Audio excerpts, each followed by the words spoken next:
Krishna teaches Arjuna the truth of action without desire. And that hit me like, a lightning, I had never heard this before. I was equally attracted to Hinduism, Buddhism, and Taoism. And when I wrote the Tao of Physics, those were, the traditions that I discussed. And during the 30 years following that, I developed a synthesis of a new systemic understanding of life, based originally on general systems theory and cybernetics, and then on complexity theory and newer theories. And I call my synthesis the systems view of life. And I actually published various books about it. The comparison between science and mysticism is now much more accepted than it was 40 years ago.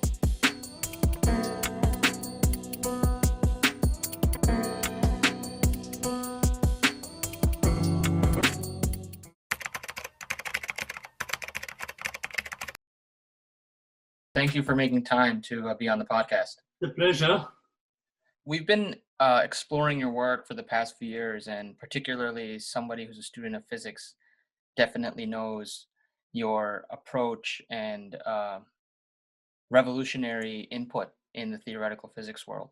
So before we get into there and how you've really transitioned, can you speak a little bit to your journey into science and growing up in Europe and how you approached physics as a young student? Yes, well, I grew up in Austria, and my mother was a poet, and my father was a lawyer and an amateur philosopher.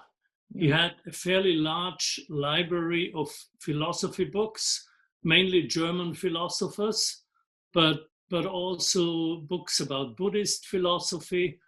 And so around the dinner table in our home when I was a child, there was a lot of talk about art and philosophy. I grew up in Innsbruck in the Alps, which is just north of Italy. And during my childhood, when I was a teenager, we always went to Italy for vacation. So I experienced the Renaissance art and the Baroque art of Italy, as a teenager. So my background there was art and philosophy, but a major influence was a mathematics teacher in high school who was very enthusiastic. His name was Peter Lesky. He became a well-known mathematician after teaching high school. And he instilled in us students, especially in a small group who were gifted for mathematics, a real passion for mathematics. And so when I went to university in Innsbruck, I wanted to become a mathematician. And I inscribed myself for mathematics with the physics minor. And then interestingly, my first course at university in calculus, in mathematics, was taught by a very boring teacher, terrible teacher. And the theoretical physics course was taught by a very flamboyant professor, full of enthusiasm. So again, under the influence of those two teachers, I switched from mathematics to physics, theoretical physics major, and mathematics minor. So then I transferred to Vienna for my graduate work. And there, the main influence during my student years was the classic book by Werner Heisenberg, which is called Physics and Philosophy. And so I became very interested in the philosophy, in the conceptual revolution that happened in quantum physics during the first 3 decades of the century. Now, reading this book as a young student at the age of 19 or 20, I could understand only about half of it maybe, but it stayed with me through my career, and I read it again and again.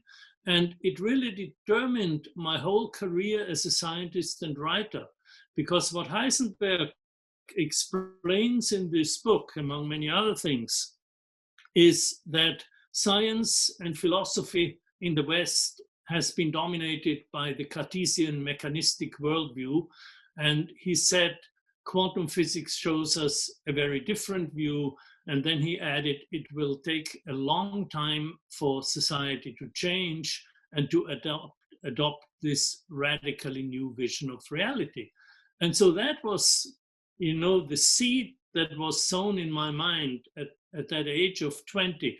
Well, first I had to study physics, I had to get my degree and everything. But then, later on, when I was 30, I started to come back to Heisenberg. And that was the time when I became interested in Eastern philosophy. Those were the 1960s. And, the Beatles went to India and everybody was doing, yoga, meditation, psychedelic drugs. And by that time I was in California as a postdoc and very much influenced by Eastern philosophy. I read the Bhagavad Gita and I read books about Zen Buddhism. And almost immediately, I discovered some parallels between the basic concepts of those Eastern philosophies and what I had read in Heisenberg's book. And so I began to research these parallels and wrote a few articles about them. And then in 1975, published my first book, The Tao of Physics. So that was the sort of background of the Tao of Physics. That's right. Yeah. Wow. So this is a very non-traditional journey for a physicist, especially coming up around the age when thinkers like Heisenberg have really left their imprint, and quantum mechanics in theoretical physics is taking a lead. Yes. So did you experience any struggles or backlash from other scientists within physics? Because that's usually a thing when you break the paradigm and start thinking totally different as opposed to the construct. Yes, absolutely. Well, the first experience was of a very practical nature, because at the time when I wrote the Tao of Physics, I was in London and I did my physics research at Imperial College under Abdus Salam. And when I started to write about physics and Eastern philosophy, Salam told me that he was very sorry, but he couldn't support that because, the physics grants were not given for studying Eastern philosophy. And so, I had to leave Imperial College and I was unemployed. While I was writing the Tao of Physics, I was supporting myself, teaching high school, doing technical translations, German being my native language. So I did translations from English to German. And, it took quite a while until I got an advance from a publisher, which then financed the actual writing of the book.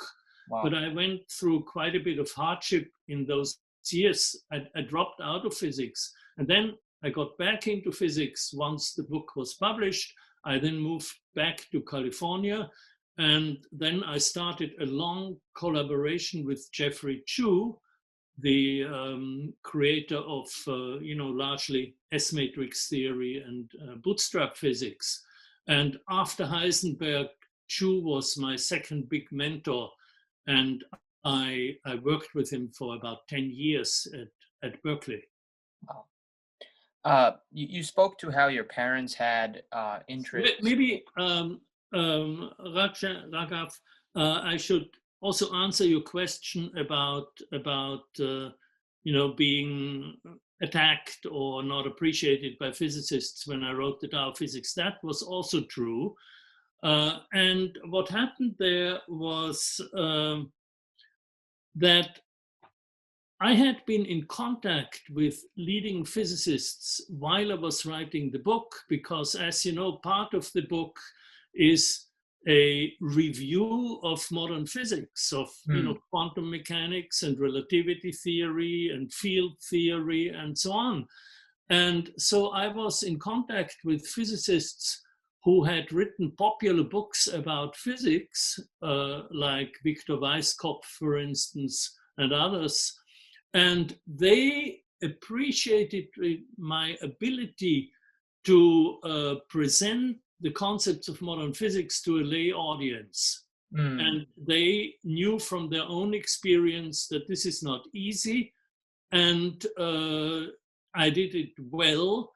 And although most of those physicists didn't buy the connection to Eastern mysticism, they realized that what I was saying about physics was completely correct. Nobody has ever pointed out any error in physics in this book. It's all properly done. They didn't buy the connection with mysticism, but I can tell you that after the book was published, in the years and decades, there was a whole generation, in fact, I could say 2 generations of books modeled after the Tao of Physics by physics colleagues and also other scientists and philosophers. So eventually that part became recognized also, but not in the beginning. Wow. I can tell you it's influenced my approach to physics and appreciation for whatever theory we learn in the modern era. But you spoke to how some educators and your parents influenced, particularly educators for physics, and your parents' interest in Buddhism and Eastern philosophies affected you. Is there particular experiences you remember of maybe traveling and meeting someone who you felt had some wisdom, or reading a book where it totally shifted the way you Well, approached science? it was again, a curious connection via the arts. As I mentioned, my mother was a poet. And when I was around 18 or 20, she gave me a book by Lawrence Ferlinghetti called A Coney Island of the Mind. It's one of his most famous collection of poetry. So Ferlinghetti was part of a generation of poets in San Francisco known as the Beat Generation in the 1950s. And those books were about a non-conventional bohemian lifestyle, psychedelics, also poetry, sex, and great interest in Eastern philosophy, Hmm. especially in Buddhism. Now, other poets were Jack Kerouac, Gary Snyder, and there were others, Allen Ginsberg, and others. So in the early 1960s, I read Ferlinghetti, and then I read all these other poets, and that's what got me interested in Eastern mysticism, Eastern philosophy. Hmm. That's when I started, doing yoga and other forms of meditation. And then the first actual Eastern text I read was the Bhagavad Gita. Wow. And that was a tremendous influence. That really showed me a new way of seeing the world and deeply impressed me. That must have been around 1966 in Wow. Paris. I was on a postdoc in Paris. That's when I read the Bhagavad Gita. Wow. You spoke to how the arts had really influenced your interest in that direction. And now, in secondary and post-secondary science education, there is a push for including the arts in STEM fields. Often it's for namesake, but do you feel like there is some credit and validity to the fact that the arts should be included when teaching the nature of science or science to Yeah, young students? absolutely. I feel about that very strongly. And as you know, I left physics in the mid 1980s. And, after having written another book called The Turning Point, where I expanded Yep. my focus from physics to other areas. And so in the mid 80s, I shifted my focus from physics to the life sciences. And during the 30 years following that, I developed a synthesis of a new systemic understanding of life, based originally on general systems theory and cybernetics, and then on complexity theory and newer theories. And I call my synthesis the systems view of life. And I actually published various books about it, including this textbook. That's the latest one, correct? The Systems View of Life, co-authored by Pierluigi Luisi. And so I call it the Systems View of Life because it is all a view of life based on patterns and relationships. And this kind of thinking, which is also the thinking of quantum physics, is now known as systemic thinking or systems thinking. Now, when you talk about understanding the world in patterns, in terms of patterns and relationships, you cannot measure relationships. You cannot quantify relationships. You have to visualize and map them.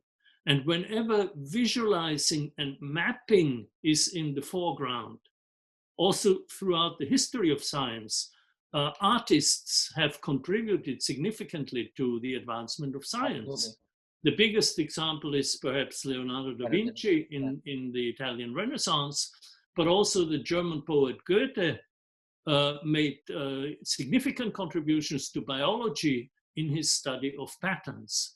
And so the arts can be a tremendous help here, because if you think about it, whether you talk about painting or theater or music or other forms of arts, it's all about pattern. You know, it's about the pattern of a composition in a painting, the pattern of a melody in a piece of music, the pattern of drama, of plot in theater. It's all about pattern. And so the arts can be a tremendous help and should be included, especially in the teaching of this systemic understanding of life, because they can be a tremendous help.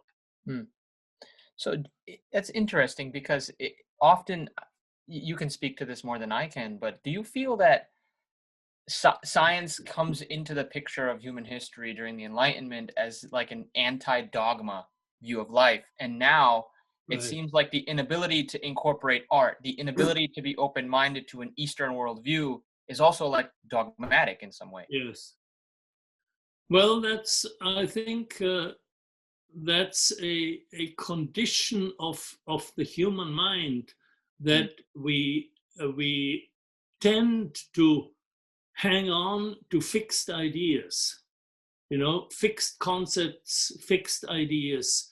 Even people who are revolutionary in their work in science, once they have made their contribution, they are not the best to take the next step further, to go beyond their theories. So we have this, and that's an old human problem.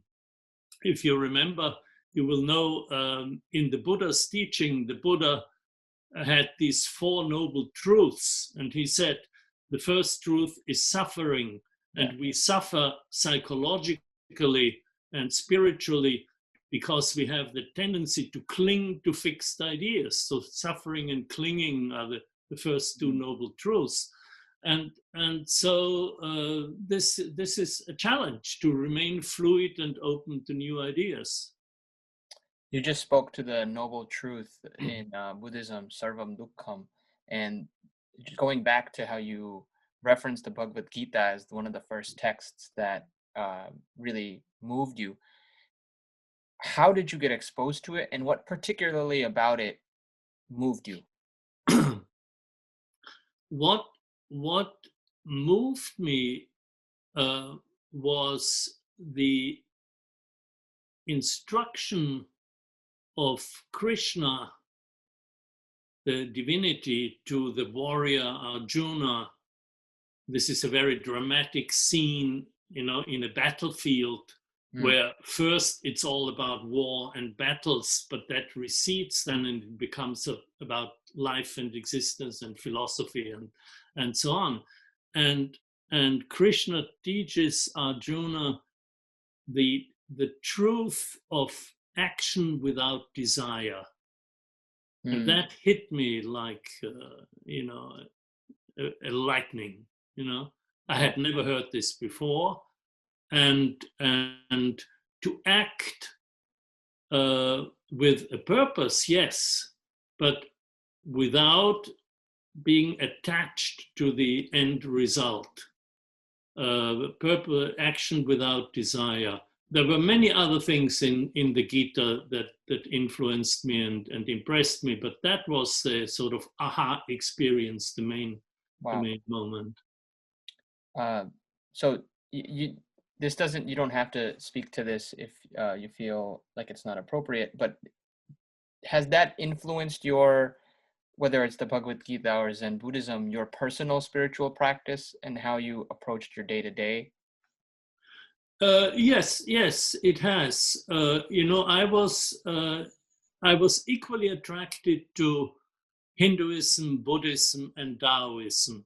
And when I wrote the Tao of Physics, those were, the traditions that I discussed. And I wrote, you may not know that, I wrote the book before I ever went to India. Wow. So I read books, and again I was very much influenced by art. There's a beautiful book about Indian art by Heinrich Zimmer, big coffee table book with all these Shiva statues and beautiful paintings and everything. So that was one I studied very much. But anyway, when I went to India first in 1980 and then in 1982 and then later on several times, uh, when I went to Hindu temples, I realized that I could never be a Hindu Mm. because this is so culturally defined, the practice of Hinduism. Uh, I realized I couldn't follow that tradition, although I was very attracted to it. Intellectually, but the actual practice, although I love to watch it, but I could never do it. Whereas Buddhism is not so culturally conditioned, and of course Buddhism traveled, from Right. India to Sri Lanka and north to China, Japan, and around the world. And so I was able much more to relate to Buddhism in my daily life. And there I also had an experience in Sri Lanka where I went to Buddhist temples. This was in 1982. I went to Buddhist temples and to puja festivals and so on. And I also had discussions with, Buddhist monks and Buddhist teachers. Mhm. And I realized that in the West, we often have the tendency to see Buddhist practice as meditation. But Right. in fact, that's only one of the 8 precepts of the Buddha. It's the last one. It Absolutely. starts with right seeing, right speaking, right livelihood. So it connects with your entire life, and that's what I'm trying to do. I'm trying to live in this way as much as possible, and then also from the very beginning, I was very interested in Taoism, and I began to practice Tai Chi in London in the 1970s, and Mm. I still do. I had gaps where I stopped my Tai Chi practice, but then I picked it up again, and for the last 10 or 20 years, I've been practicing Tai Chi as a as my practice of meditation. So I tried out various things of these traditions and ended up with, let's say, a Buddhist lifestyle in the sense of Buddhist ethics, if you wish, and a Tai Chi practice. Okay. Um, you spoke to how, whether it was Buddhism or the Bhagavad Gita, there is this idea of becoming a person who speaks the truth, speaks good, does good, and then eventually it leads one to the path of a serious contemplative practice. Now, is that where the inspiration for our system's view of life comes from, or is there something else you think the Eastern view can um, is the Eastern view the foundation of the system's view of life that you've propagated? Well, no, I think I moved away from my interest in Eastern philosophy over the years, Okay. and although it's still as valid for me as it was from the beginning. I also became interested in Western equivalents, especially in the philosophical school of deep ecology. And I see ecology as an ideal bridge between science and spirituality, equally valid to Eastern traditions. Mm. So I would say the system's view of life was is more science-based, with certainly an influence of Eastern traditions. And in fact, my co-author, Pierluigi Luisi, is in a group of scientists who have regular discussions with the Dalai Lama. And so he's also very interested in Buddhism. Wow.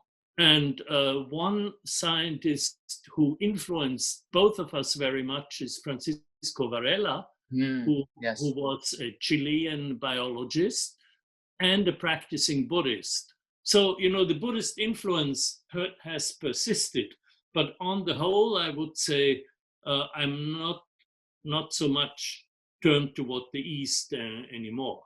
Okay. Do you feel after the Tao of Physics and the past couple decades, the approach of many young scientists is not as aggressive as was the wave against you when you'd first started and written about Eastern mysticism? Oh, yes, absolutely. Because as I said, there are about a dozen books now about physics and philosophy, physics and Eastern philosophy, physics and mysticism, and so on. So those ideas have spread, and also the whole value system and philosophy of the 1960s of the hippie movement has spread into the mainstream. Right. So, for instance, if you were a businessman or woman in the 1960s and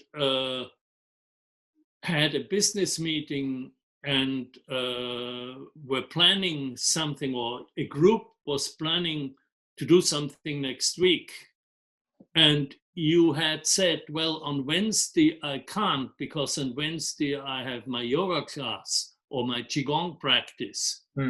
People would have looked at you askance and laughed, or even thrown you out. But now it's sort of standard. Nobody blinks an eye when you say on Tuesday I have my yoga practice. So that has permeated in society, and with it, of course, also the comparison between science and mysticism is now much more accepted than it was 40 years ago. Yeah, it's very interesting because there's accounts of Heisenberg or Schrodinger writing about their readings of the Upanishads. Yes. They've read the Upanishads and they've commented on it, but it's very convenient for the academic mind to almost disregard that part of their lives. Yeah, and it was not only Heisenberg and Bohr. It was also Oppenheimer and other physicists. So that's true. Yeah. You just spoke of Varela, and in his book, The Ethical Know-How, it's not necessarily a science and mysticism parallel, but he basically argues about how the Eastern approach to even ethics is completely different, and it's more of a state of being than it is a calculated decision making in the like trolley example per se. Yeah. So it is that an evolution of thought that maybe you pioneered through the Tao of Physics, or there were other contemporary scientists working on similar views of life? Uh, no, I think it is something I pioneered, and I know that Varela became interested in Buddhism when he met the Dalai Lama. Wow. And that was in 1983. And I know this because this was at a conference in Austria in which I participated in Wow. an Austrian village called Alpbach. And the conference was called Alternative Realities. And it had a stellar cast of participants, the Dalai Lama, Francisco Varela, David Bohm, Rupert Wow. Sheldrake, Richard Baker Roshi, and many other. Pierluigi Luisi was there also. And so this is when Varela, I think, and the Dalai Lama founded this Mind and Life Institute, or maybe shortly afterwards, to have dialogues between scientists and Buddhists. Wow. But at the time, in 1983, of course, this was 8 years after the publication of the Tao of Physics. So all the people at the conference knew the Tao of Physics. So you spoke about how you've kind of moved on from discussing the parallels of Eastern mysticism and modern science. What exactly do you see as your vision as an activist when you talk about a systems view of life? Yeah, well, let me first tell you why I moved away from physics. At the very end of the Tao of Physics, in the epilogue, I observe that our society is really not consistent with this worldview of modern physics, because society, in terms of business, healthcare, politics, environment, and so on, is still organized around a mechanistic reductionist worldview. And so we have to move on. So in my second book, The Turning Point, I expanded my focus and studied, other areas like biology, medicine, economics, management, and so on. And while I was writing this book, I realized that all these issues had to do with life, whether you talk about economics or health or ecology. It has to do with individual organisms, social systems, and ecosystems. And so my focus shifted from physics to the life sciences. Okay. And so that's when I became interested in systems theory and complexity theory and ecology and so on. Understood. So I forgot your question now, because I wanted to add this. No worries. That's great that you added that. I was just asking whether your role as an activist when you speak of the system view of life, like what? Yeah, well, my main point as an activist is that the major problems of our time are all systemic problems, which means that they're all interconnected and interdependent. Whether you talk about energy, the environment, healthcare, management, climate change, racism, economic inequality, and even now the COVID pandemic. Right. None of these problems can be understood and addressed in isolation. They're all interconnected, and they need systemic thinking to be understood and solved. And so the systems view of life is not only fascinating to me intellectually, but has very concrete example, and in fact concrete applications. And in fact, in our textbook, we devote 60 pages to discussing so-called systemic solutions that solve not a problem in isolation, but always in connection with other problems and in context with other problems. So that's my main point as an activist.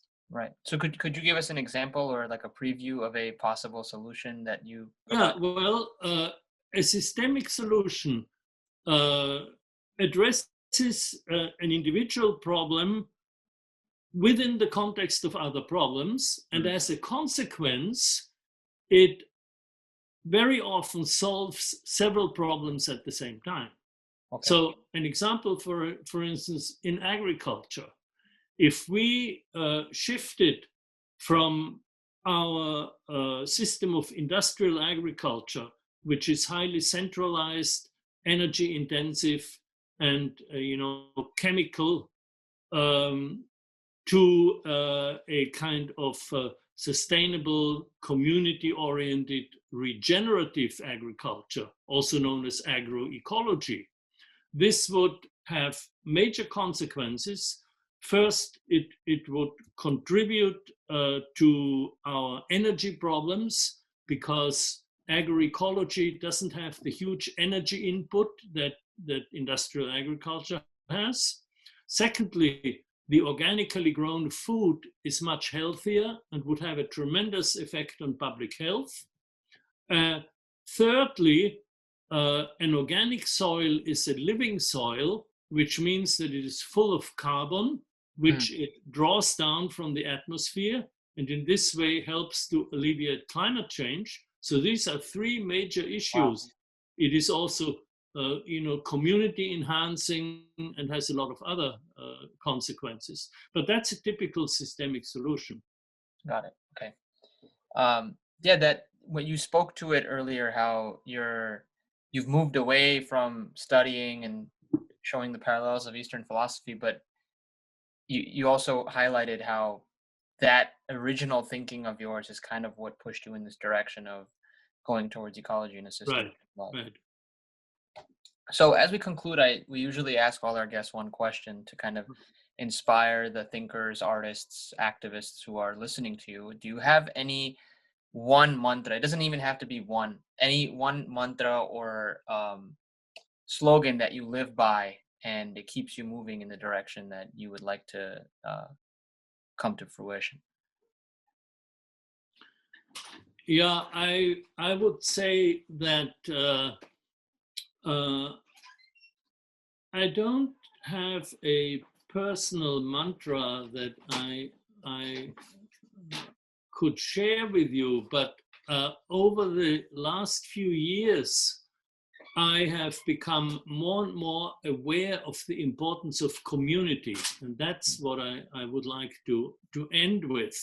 Mm, That when you talk about sustainability, ecological sustainability, means living in such a way that we do not interfere with nature's inherent ability to sustain life. And when you look at how nature sustains life, you find that nature has sustained life for billions of years by creating and nurturing communities. mm, Ecosystems are ecological communities, and at all levels of life, sustainability is embodied in communities. mm, So the most important thing we need to do is to revitalize our communities. Secondly, when you look at the obstacles uh, against moving toward a sustainable future, you find that we are under a constant onslaught of advertising coming to us from the corporate world, which tells us that happiness can be achieved only by buying certain products. mm, Now, if we can show the corporate world that true happiness lies in human relationships, in other words, in community, that's the most effective counterdose to wow, this excessive overconsumption. mm, And a third reason why community is important, I would say, is that what we need today in terms of education is not just learning uh, to absorb new information, new ideas. That also is very important. But it has to be a transformative learning that transforms our very being. And in my experience, transformative learning is achieved most effectively in a learning community. And especially when you discuss conceptual relationships, which you do all the time in a systems approach, you discuss conceptual relationships and you experience human relationships at the same time. That is a very powerful tool for transformative learning. So, to sum it up, community is extremely important today. Wow, that was very powerful. Um, as an educator, just asking, when you say transformative learning, do you mean transforming the worldview of the student? The worldview and the values, yes. Okay, all The right. worldview and the values. Well, thank you so much, Professor, for your Okay, time. it was a great pleasure. Yeah.